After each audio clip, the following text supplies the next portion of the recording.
Hey Jonathan and Haley, hope you all are doing well today. This is your video lesson. I got your text, so what I'll do is I'll go through each of the 4 review pieces and kind of just make some general comments about like common things that I see that people have issues with these pieces. Reviewing things like say like they forget dynamics or things like that. So cool, let's go down the list, and if you want me to look at anything at the end, feel free to shoot a video on over and I'll be more than happy to give my 2 cents. All right, so first thing is Brother John. So that opening right there, you have the right, one thing I see is that sometimes people have their hand turned like this when they start. So they'll go like this, and then like they'll remember, oh, wait a minute, I gotta get into position over here. So I would start off like that to begin with. So make sure your hand is in horizontal hand position right here. Remember, have that hand kind of butted up against the fretboard, and that way we have a nice straight wrist over here. So I do this, excuse me.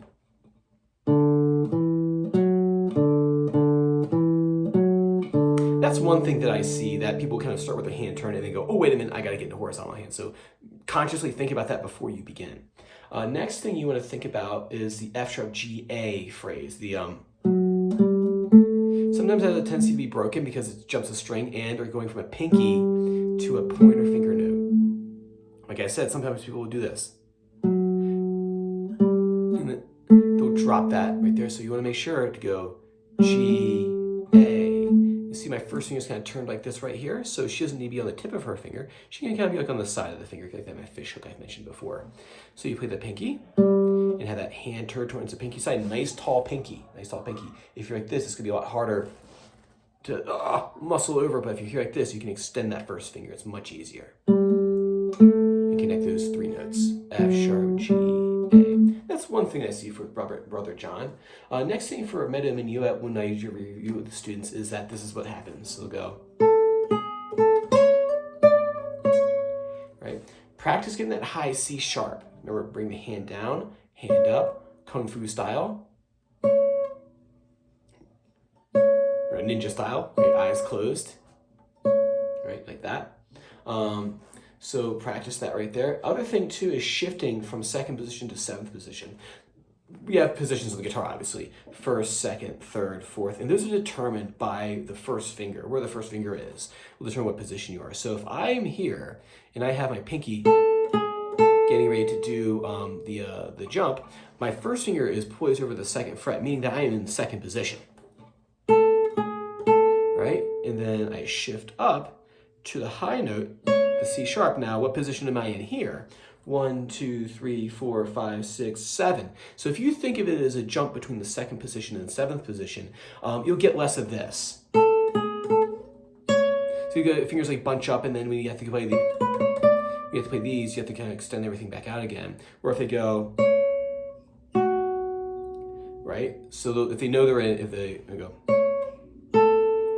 right, you want to know that, okay, I'm really in 2nd position right here. My fingers should be extended out over top of the frets, the respective frets, that is. So when I go like this, first finger's over the 2nd fret, and I shift up, and I've shifted to 7th position, right? Because my pointer finger's hovering over top of that 7th fret right there. Like that.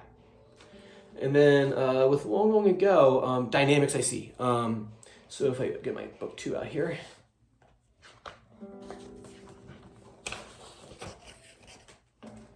so that the B section starts here. We go. And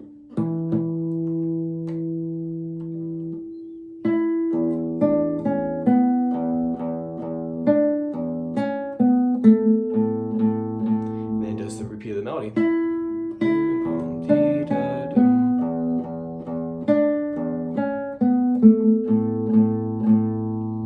Right, so the first one should be rosette position. Rosette being this cool little design that Haley has on her guitar and that I have too. So if I do,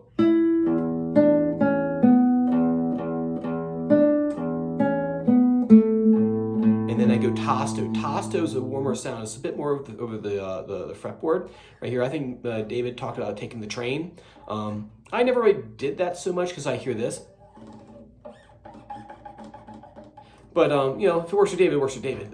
So I would do. And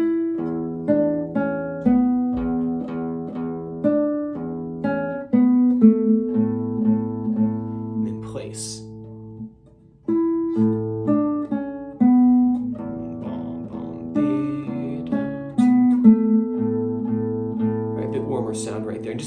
the fact, I know it's marked 14 in piano right here, just the fact of going tasto is going to pianify the phrase anyway, and you don't have to play quite as quiet. You still need to have weight and you still need to hear the notes, but the tasto will kind of create that piano effect a little bit for you. So work on that. And then other thing is, with a toy, a couple things, right hand fingering.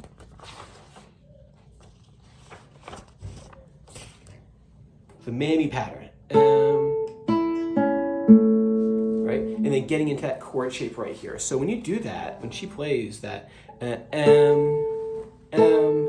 A, M, I, you actually have an A chord right there. But so make sure that she plays the right hand fingering the exact same way. I would isolate it first, going M, A, M, I, and then putting it into context. M, A, M, I. Right, that right there. Other spot that you would want to practice in this is the B section. The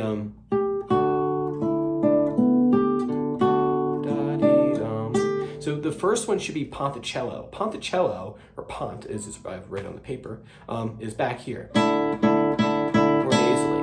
And then tasto, like I said before, is over here. And then rosette, so nasally,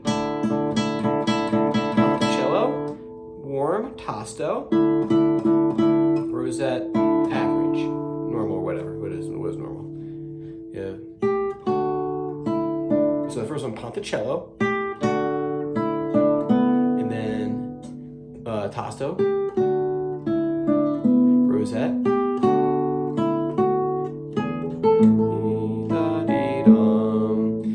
M, A, M, I there at the end too. So you have the first one, ponticello,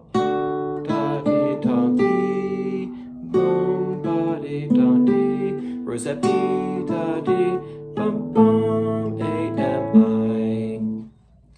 so work on those spots for me. If you want, like I said before, if you want to look at anything, I'm more than happy to. And then obviously keep still working on her newest piece, because they'll ask her to play that in the master class. So, all right, I'll see you same time next time. Take care.